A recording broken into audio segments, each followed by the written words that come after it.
Before sunrise, the pirate ship is already awake. Half the crew is lying in hammocks, or on planks, or beside coils of rope with wet clothes still on their backs. But the ship itself never sleeps. One man is at the helm. One man is high in the rigging. One man is listening near the lower deck because a new sound in the hull can mean the sea is getting in. Another man is arguing over water because the barrel smells wrong and everybody knows what that means. Somewhere in the dark, a rat is chewing through something the crew needs to survive. This is not the pirate life from the movies. This is not Jack Sparrow with clean boots and unlimited rum. A real pirate crew spent most of its life waiting, repairing, sweating, freezing, cleaning, eating bad food, fighting boredom before it turned into violence. And if the crew got one ordinary day wrong, then there might never be a battle. There might never be treasure. The ship might burn, sink, drift, rot, or get hunted down before breakfast. Now let us put you on a pirate ship for one full day at sea. Picture a fast pirate vessel in the early 1700s, somewhere between the Bahamas and the coast of North America. This is the world of New Providence, the Florida Straits, Jamaica, Charleston, the Carolina Inlets, Spanish routes, British trade, sallow water hidden harbors, and ships that could become prey or executioners. It is 4 in the morning. The sky is still black, the sea is not calm. It only looks calm from shore. On deck it moves under your feet every second. A bell or a shout changes the watch. Men come up from below with stiff legs and bad tempers. The morning watch is starting. The men who were awake through the middle watch do not go to a warm room. There is no bedroom. There is no privacy. There is no clean bunk unless you are lucky or important. Most of the crew sleeps wherever the ship allows. Hammocks if the vessel has them and if there is room. The space between guns, beside barrels, under damp coats, near spare canvas. A man learns to sleep in pieces because the ship runs on watches. 4 hours on duty, 4 hours off duty. Sometimes more rest, sometimes less if weather turns ugly or a sail appears. That is the first thing Hollywood skips. Pirates did not wake up after 8 clean hours. They woke up when somebody shouted, when the bell struck, when rain came through a seam, when a drunk man stepped on a hand, when rats moved through the biscuit, when the ship rolled hard and threw bodies together in the dark. The ship has to be manned all day and all night. The helm needs hands, the sails need eyes. The horizon needs watching, the pumps need checking. The galley fire needs control, the weapons need care. The captain can sleep, the sea cannot. At 4 in the morning, the first job is not glory. It is making sure the ship is still alive. The men on deck check the rigging by feel, because light is weak and are stiff with salt. Kansas damp barracks creak. The mast groans with every lift of the swell. A loose line can whip across the deck and cut skin. A sail set wrong can slow the ship. A torn sail can become a disaster if the wind rises. The boatswain or a senior hand starts barking orders. Hands to the braces. Check the foremast. Look at the main topsail. Keep the bow clear. Get those coils off the deck. Nobody says it politely. A sailing ship is not run by good manners. It is run by labor. The deck is wet, always wet. Salt water, rainwater, spilled water, bilge stink from below. If dirt sits too long, it becomes sickness. If rope stays tangled, someone dies when speed matters. If the deck is slippery during a chase, a man falls and gets crushed under work he should have controlled. So they clean. Yes, pirates cleaned. That detail kills the fantasy fast. A pirate ship full of criminals still needs order, or it becomes a floating coffin. Men scrub the deck with sand and seawater. They shift barrels. They air out what can be aired out. They throw rotten scraps overboard if the cook or quartermaster allows it. They check for leaks. They check the pump. They check the water casks. They check that powder stays dry. Powder is life. Wet powder is expensive dirt. Below deck is worse. It is darker, hotter, wetter, the air is old. You smell tar, sweet, bilge, smoke, stale water, unwashed clothes, salt meat, and sickness before anybody tells you who is ill. A man can be rich from plunder and still live in air that would make a modern person gag before sunrise. By 5 in the morning, the cook is already important, not because he is making something good, because food keeps men from turning mean too fast. The cook might be an injured sailor, an older man, a man missing a hand, a man who can no longer climb. Do not picture a chef. Picture a tired man trying to feed a dangerous crowd with bad ingredients while a wooden ship moves beneath him. The morning meal depends on what the ship has. If the crew recently left a port or captured provisions, then maybe there is something fresh. Plantains, onions, limes, turtle, fish, bread, maybe meat that has not yet turned suspicious. After weeks at sea, the menu becomes punishment with steam on it. Ship biscuit, salt beef, salt pork, dried peas, beans, oatmeal. Cheese if it survived, fish if they have it, butter if it has not gone rancid, ale if it was loaded, water if it is not too foul, rum or brandy if captured stores exist and if the officers allow it. Imagine chewing biscuit so hard it can crack weak teeth. Imagine knocking it against wood to drive out insects. Imagine salt meat boiled again and again, because salt keeps it from rotting but does not make it kind. Pirates did not eat steak by lantern light every night. Most days the food was survival math. Can it last? Can it be swallowed? Will it make the crew sick before landfall? Fresh food disappears first. Fresh vegetables and fruit rot. Live animals take space and feed and water. Fish cannot be promised. Turtles are useful when found, but the sea does not care about dinner. This is where scurvy waits. Not on day 1, not always on day 5, but after long voyages without fresh food, the body begins to lose gum, swell, old wounds open, legs weaken. Men get tired in a way that looks lazy to idiots and deadly to anyone who has seen it before. A pirate can survive cannon fire and then be ruined by months without the right food. No monster, no curse, no ghost ship, just barrels that ran out of fresh things. Around sunrise, the lookout becomes the most important man aboard. He might be in the foretop or near the masthead. He is cold. He is tired. His hands hurt from holding rope, but his eyes are the crew. A sail on the horizon can mean dinner mungry, clothing medicine, ammunition or death. The lookout does not simply say ship and relax. He watches the shape, the course, the height of sail, the way the vessel sits in the water. A fat merchantman moves differently from a naval ship. A small coastal trader carries different promise than a warship. A lonely vessel is one thing. A vessel that keeps distance and signals another ship is another. Pirates lived by reading tiny clues before those clues became cannon smoke. Many pirates hunted routes instead of wandering randomly. They understood trade. They knew where ships moved between islands. They knew the Bahamas could offer shallow water and hiding places. They knew the Carolina coast had inlets and traffic. They knew Jamaica mattered.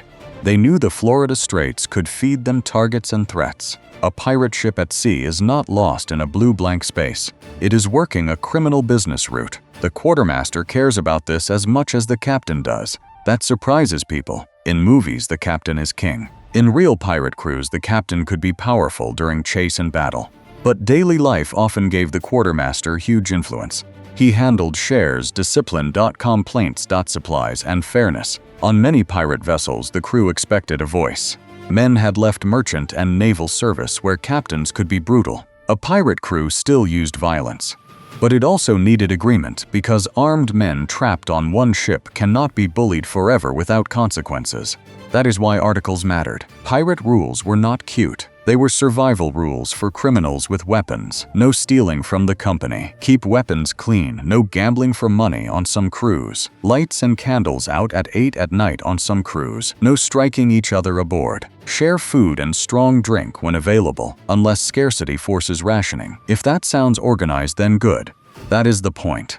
A pirate ship with no rules would destroy itself before the Navy found it. By 7 in the morning, the work spreads across the vessel. The carpenter inspects damage. The carpenter may be one of the most valuable men alive. A captain can shout. A gunner can aim. A quartermaster can settle disputes. But a carpenter can tell if the ship keeps floating. He checks seams, planks, masts, spars, pumps, bots, and repairs made in a hurry after weather or combat. A leak is not always dramatic. It can start as a sound, a darker patch, a trickle, a smell. A little more water in the bilge than yesterday angries it, and the ship becomes a grave. The sailmaker works too. Needles, knot, red, patches, furs, rough from salt. Sails are the engine. A torn sail means less speed. Less speed means fewer captures. Less speed means no escape if a Navy ship appears. On a pirate ship, speed is not comfort. It is law. Then the gunner checks the guns. Not every pirate ship carried a huge battery. Some were small and fast. Some carried a few cannon and many swivel guns. A large captured vessel could carry far more. The ship of Blackbeard was a major exception, not the daily standard. But even a smaller pirate ship had to keep weapons ready because intimidation was part of the attack. The gunner checks powder, shot, match, toll, tackles, and the placement of weapons. Weapons rust at sea, blades rust. Pistols fail. Muskets become useless if neglected. Salt air attacks everything. A cutlass that looks perfect in a poster becomes a problem if the edge is bad. A pistol that looks scary becomes dead weight if the lock is fouled. Pirate articles that ordered men to keep pistols and cutlasses clean were practical. A pirate battle might be decided before the first shot if one crew maintained weapons and the other crew played cards until the guns were junk. By 8 in the morning, the sun is higher and the ship is hotter. The morning meal is finished or delayed because work came first. Men eat in groups. They do not sit at a movie tavern table with a fiddle player and perfect mugs. They crouch where there is space. They complain, they trade. They pick at biscuit. They soften food in liquid if they can. They argue over portions if the shares feel unfair. Food is political. A hungry crew counts everything. Who got the larger piece? Who got fresh meat? Who is hiding sugar? Who dipped too deep into the rum? Who knows the quartermaster and somehow always eats first? Small unfairness becomes big fast at sea because nobody can walk away. By 9 in the morning, the navigator or sailing master checks the course. Navigation is not a glowing screen.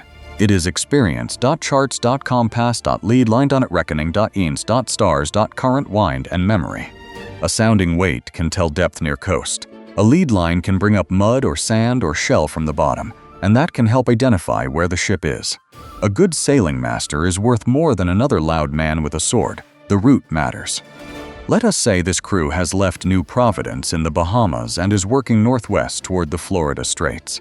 It may later turn toward the Carolina coast if hunting is poor. It may hide near shallow banks if threatened. It may watch for ships coming from Havana, Jamaica, Charleston or the Spanish Main. Around 10 in the morning, boredom becomes dangerous. This sounds strange because we think piracy is constant action, but most of piracy is waiting for wind, waiting for a sail, waiting for land, waiting for repair, waiting for the sick man to either recover or stop needing rations, waiting for the quartermaster to settle who owes what, waiting for the captain to choose whether a distant ship is worth the chase. Men do maintenance because maintenance keeps them alive. But men also gossip. Smoke curse. Mend clothes. Pistols. Sharpen knives. Mick lice rechuch for rats. Gamble if allowed or hide. Gambling if not allowed. Sleep in scraps. Talk about what they will buy when they get paid. Talk about pardons. Talk about betrayal. Talk about the last prize. Talk about the next one. By late morning, the heat below deck becomes foul. The sick men stay where there is shade if the crew allows it. The surgeon if the ship has one checks wounds. Some pirate ships had trained surgeons because pirates captured them or recruited them. A surgeon could be forced aboard. He could also choose to stay because pirate crews valued medical skill. But do not imagine a clean clinic. The surgeon works with limited tools, dirty surroundings, and no modern infection control. He may have saws, knives. Probes, needles. Bandages. Mortars, syringes, bleeding bowls, cautery irons, and medicines that help sometimes and harm often. Pain control is poor. Knowledge is mixed. On the ship of Blackbeard, archaeologists found medical instruments and supplies. That does not make the ship safe. It proves the opposite. A ship needed medical gear because ship life injured and diseased people constantly. Falls from rigging could break bones. Splinters from combat could tear men open. Knives settled arguments if discipline failed. Teeth rotted. Skin infections spread. Fevers came aboard in port. Sickness traveled fast in a crowded ship. At noon, the day changes again. The sailing master may take a noon observation if he has the instruments and conditions. Men look for the horizon. The watch changes. The bell or shout cuts time into pieces. A pirate does not experience a day the way a person on land does. He experiences it by duties. Watch meal, repair, pump lookout, drill sea wake, watch again. Afternoon, the cook prepares the main food if supplies allow. Maybe pea soup, maybe salted meat boiled down, maybe biscuit softened in broth, maybe fish if they caught any, maybe turtle if luck was good, maybe just the same cursed ration again. The crew eats because the body demands it, not because anyone is excited. At 1 in the afternoon, the weapons come out again. Because salt air never stops, Weiss pistols. Sharpen cutlasses. Chest. Check muskets. Scrape rust. Dry powder horns. The ticed cartridge boxes. Makish boarding axes are where they belong. A gun crew checks tackles so a cannon can run out and recoil without killing the wrong men. By 2 in the afternoon, a sail appears. This is the moment everyone wants from the title. But the first reaction is not screaming treasure, it is silence. The lookout calls down, sail foe. Now the ship changes, men stop mid-sentence. The captain comes up if he was below. The quartermaster watches the crew. The sailing master studies the bearing. The gunner looks to weapons. The cook protects the fire or kills it depending on danger. Loose gear gets secured. The helmsman waits for orders. The distant ship's too far to identify. This is where a pirate day can become a pirate raid or become a funeral. A merchantman could be alone. It could be armed. It could be a decoy. It could be a naval vessel showing less sail. It could be bait with another ship over the horizon. The captain does not chase blindly unless he is stupid or desperate. He asks for course but wind, all.dance, hull shape, sail plan. And whether the stranger has seen them. By 3 in the afternoon, the unknown sail turns away. Maybe it saw too much, maybe it is faster, maybe the wind favors it. Maybe it is not worth the chase. Maybe the captain decides not to risk it. The crew hates that. Late afternoon brings the dog watches. Shorter watch periods help rotate duties so the same men do not always get the same miserable hours. On a disciplined ship, time is chopped into work and rest. On a pirate ship, it may be rougher, but the need remains. Somebody must always watch the sea. The sun lowers, the heat softens. Men who were sweating under canvas now start thinking about night damp. Clothes do not dry properly. Salt stays in fabric. Skin chafes. Feet suffer, hands crack. Hair gets greasy. Beards catch food and lice. The clean pirate costume from a movie would last about half a day before the ship turned it into a rag. If there is fresh water, then nobody wastes it on vanity unless he has power or stupidity. Washing with seawater leaves salt.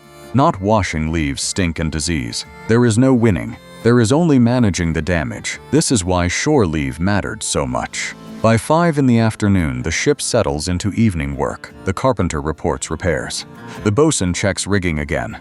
The gunner secures weapons. The quartermaster hears complaints before they become fights. The cook prepares whatever passes for supper. If morale is decent, then men joke. Pirate humor was probably filthy direct and not safe for a family restaurant.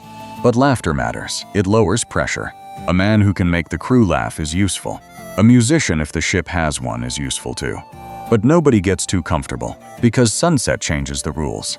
In daylight, the horizon gives warning. At night, the sea hides things. The ship becomes sound. Water against hull. Rigging overhead to canna, shifting bellocks knocking. Men coughing below. Rats in stores, the pump if it runs, the low voice of the watch. A new sound at night gets attention fast. Fire is the nightmare, not sharks, not curses, not skeleton pirates. Fire. A wooden ship carries tar.rope.knot, pounder, spirits oil, and dry wood. It may have cooking flame, lanterns, candles, match pipes, sparks, and drunk men who think rules are optional. One careless flame can turn the whole vessel into a bright target, and then a burning coffin. This is why rules about candles mattered. When Roberts had articles demanding lights and candles out at 8 at night, he was not trying to ruin the party. He was protecting the ship from idiots. By 6 in the evening, supper comes. The men eat in rough groups again. The best food goes fast. The worst food gets mocked. If there is rum, then it becomes medicine. Temptation. And problem all at once. The popular image says pirates drank rum all day. Some did drink heavily. Many sailors drank when they could. But a ship cannot function if everyone is useless. Sails do not trim themselves. Pumps do not work by magic.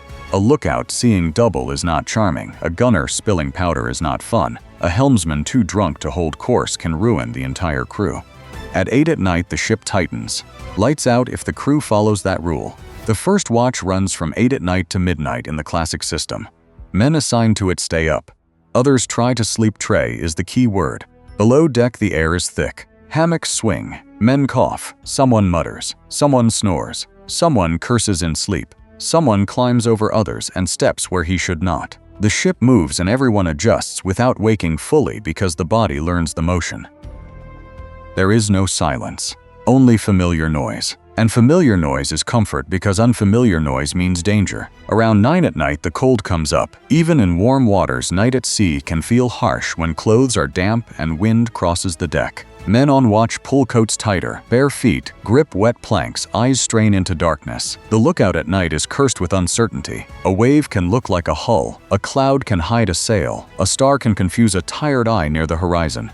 A lantern far away might be a ship, or it might vanish. By 10 at night, the ship seems quieter, but the danger has not dropped. The galley fire should be safe or out. Howdah must be secured. Lanterns controlled. The helm watched, the course kept. If clouds cover the stars, then navigation becomes harder. If wind shifts, then sails must be adjusted. If rain comes, then sleeping men get woken.